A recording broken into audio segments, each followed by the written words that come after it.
కృష్ణా జిల్లా పెన్మలూరు నియోజకవర్గంలో ఎమ్మెల్యే బోడే ప్రసాద్ అధ్యక్షతన సూపర్ 6 సూపర్ హిట్ కార్యక్రమం ఘనంగా నిర్వహించారు.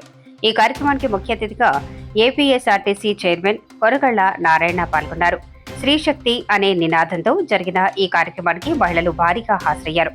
ఈ సందర్భంగా బోడే ప్రసాద్ మాట్లాడుతూ గత ఎన్నికల్లో ఇచ్చిన హామీలను 90% అమలు చేశామని, రాష్ట్రంలో ఉన్న ప్రతి మహిళ ఒక పారిశ్రామికవేత్త కావాలని ఆకాంక్షించారు. రాష్ట్ర ముఖ్యమంత్రి చంద్రబాబు నాయుడు ఆలోచనలు మహిళల అభ్యున్నతి కోసమే అని పునరుద్ఘాటించారు. మహిళలకు ఉచిత గ్యాస్ సిలిండర్లు, తల్లికి వందనం, శ్రీశక్తి, డిఎస్సి పరీక్షలలో మహిళలు అత్యధిక శాతం ఉత్తీర్ణత సాధించడం చూస్తుంటే పురుషులకు ఏమైనా అన్యాయం జరుగుతుందా అనే విధంగా చంద్రబాబు మహిళలకు పెద్దపీట వేశారన్నారు. అనంతరం ఆర్టీసీ చైర్మన్ కొనకళ్ల నారాయణ మాట్లాడుతూ కూటమి ప్రభుత్వం ఇచ్చిన సూపర్ 6 హామీలు అన్నీ కూడా సూపర్ సక్సెస్ అయ్యాయని హర్షం వ్యక్తం చేశారు. తమ అంచనాకు మించి మహిళలు ఉచిత బస్సుల్లో ప్రయాణిస్తున్నారని, శ్రీశక్తి పథకం సూపర్ సక్సెస్ అయిందని చంద్రబాబుకు కృతజ్ఞతలు తెలిపారు.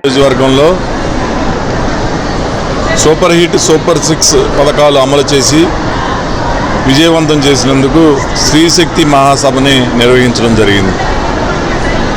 ఈ సభలో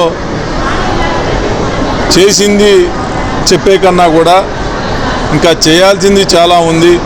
అభివృద్ధి అవ్వచ్చు, సంక్షేమం అవ్వచ్చు.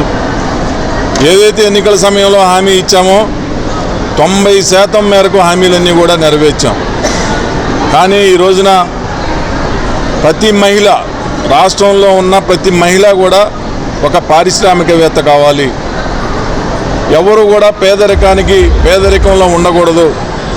ప్రతి ఒక్కరూ కూడా ఏదో విధంగా సంపాదన పెంచుకోవాలి, వాళ్ళ ఆర్థిక పరిస్థితి మెరుగుపడాలి అనే దిశగానే చంద్రబాబు నాయుడు గారు ఈరోజు సంక్షేమ పథకాలు అందించిన, అభివృద్ధి చేసిన ఆయన ఆలోచనలన్నీ కూడా మహిళల యొక్క అభ్యున్నతి కోసమేనని చెప్పి ఈ సందర్భంగా తెలియజేస్తా ఉన్నాం.